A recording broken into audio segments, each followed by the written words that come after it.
Le cancer peut avoir des impacts psychologiques et émotionnels tant pour la personne atteinte que pour les proches. Dr Marika Audet-Lapointe, oncopsychologue, nous partage des informations pour que chacun puisse se sentir accompagné et ainsi puisse mieux vivre son cancer. À quelle étape du diagnostic ou des traitements ont-ils le plus de besoin de soutien psychologique? C'est lorsque la personne se retrouve dans des comportements qui n'ont plus cet équilibre qui vise à s'approcher et à se protéger du danger, mais qui glissent tranquillement vers ce cycle vicieux où on se protège constamment du danger. Et donc, le risque qui peut s'installer, c'est qu'à force de vouloir combattre contre la maladie, on en arrive à mettre de côté les personnes et les choses importantes pour nous. Et la détresse s'installe, et l'isolement s'installe. Et l'anxiété. Et l'anxiété s'installe d'une façon qui vient éreinter la capacité de vivre sa vie, voyez-vous. Pour certains, ça peut être à l'annonce du diagnostic parce que le diagnostic arrive de façon complètement non prévue. Quels sont les éléments anxiogènes dominants pour les jeunes adultes face au cancer? Une des choses que je vois qui est un point commun, c'est le mot cancer. Le mot cancer fait peur. Donc, un travail du psychologue, du mieux qu'on peut, c'est d'accompagner le patient à se rendre compte en ce moment même, quand vous êtes en train de faire une action, que ce soit de demander de l'aide, que ce soit de refuser de l'aide, que ce soit d'aller faire les traitements, que ce soit de refuser de faire les traitements, ce comportement que vous êtes en train de faire, vous êtes en train de le faire dans quelle visée? Est-ce que c'est pour vous approcher des personnes et des choses importantes pour vous? Est-ce que c'est pour lutter contre? Alors, quand on parle d'émotions, que ce soit l'anxiété, que ce soit la colère, que ce soit la honte, la culpabilité, l'inconfort de créer cette situation-là à ses proches. Il y a la fameuse question de « qu'est-ce que je dis aux enfants? Quand est-ce que je le dis aux enfants? » C'est important de dire la vérité aux enfants avec des mots justes et avec des mots gentils. Ça veut dire qu'on peut dire à l'enfant que tout est fait pour que maman soit soignée, pour que papa soit soigné. Le mot guérir, il est dangereux.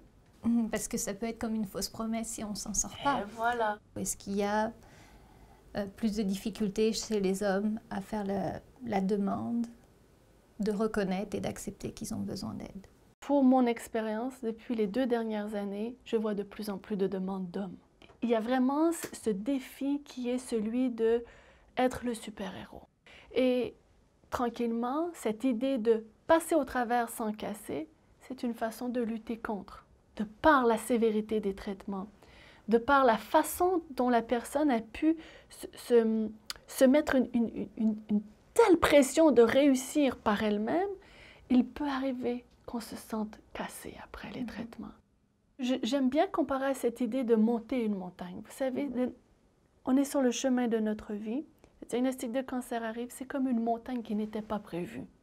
Et la fin des traitements équivaut à être rendu en haut de la montagne. Souvent, pour l'entourage, il y a une fausse conception, c'est-à-dire que la montagne, c'est la chimiothérapie. Et donc, quand la chimiothérapie est terminée, la personne est rendue en bas de la montagne. Et c'est faux. Parce que la radiothérapie, c'est différent. C'est un traitement qui est différent, mais ça ne veut pas dire que c'est la fin.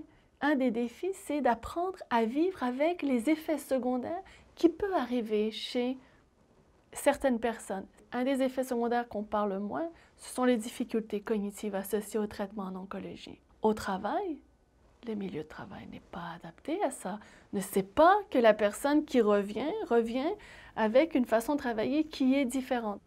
Est-ce que le soutien psychologique est offert à tous les jeunes adultes ou est-ce qu'en région, ils y ont accès également? En fait, le soutien psychologique est offert dans tous les milieux hospitaliers universitaires. Donc, je connais davantage Montréal, bien entendu, mais Québec, c'est la même chose, Trois-Rivières, Sherbrooke. Maintenant, est-ce que le psychologue est toujours proposé aux patients? Ça, c'est un peu un mystère pour moi. Ce n'est pas toujours le cas. Et donc, le message que j'aimerais donner aux jeunes adultes, c'est demander à l'infirmière pivot s'il y a un psychologue spécialisé en oncologie dans l'équipe de soins de l'hôpital où ils sont soignés. L'entourage peut être, dans le cas d'un cancer, aussi une source d'anxiété, une charge émotionnelle. Est-ce que l'entourage a aussi accès, parce qu'on ne le vit pas seul, le cancer, notre entourage direct le vit également avec nous. Est-ce que l'entourage a accès à un soutien psychologique? Est-ce qu'il est recommandé qu'il fasse un suivi en psychologie? Je crois que les proches aidants reçoivent un plus grand soutien par les organisations à but non lucratif, que ce soit la Fondation québécoise du cancer ou le proche aidant pourra discuter avec une infirmière spécialisée en oncologie qui pourra déjà donner des réponses sur qu'est-ce qui est attendu, qu'est-ce qui n'est pas attendu. Une chose aussi importante pour les proches aidants, c'est et si vous demandiez directement à la personne ce dont elle a besoin. Comment est-ce que je peux t'aider? Qu'est-ce que je peux faire pour toi?